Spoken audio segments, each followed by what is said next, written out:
أنا سعيد اليوم بدعوة الإخوان في بيت الوعي دكتور بسام الغانم وإخوانه للاحتفاء بأعضاء مجلس الأمة الفائزين في الانتخابات الأخيرة.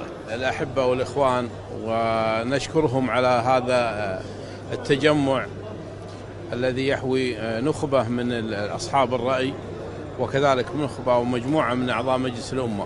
الحقيقة هذا التجمع واضح الحقيقة أن جماعة يحتفلون بنوابهم الذين فازوا، وبالتالي يعني كرمونا جميعا بأن نأتي ونتشاوف ونشوف الوجوه الطيبة ونتحاور وإلى آخره، وبالتالي هذه خطوات الحقيقة طيبة. الكويت هي الكسبانة بوجود يعني هذا التنوع في فهم الدستور. يعني تلقيت بسرور الدعوة من بيت الوعي، وجدت أنه يعني دعوة مباركة، دعوة طيبة من ناس كرام من أهل الكويت، لما يقيمون حفل مناسبة نجاح مجموعة أو ثلة من أبناء الكويت لعضوية مجلس الأمة. ولا شك اليوم أن مثل هذه التجمعات والتكتلات السياسية تثري الساحة السياسية الكويتية لما يصير هناك تنوع فكري، تنوع في الأفكار.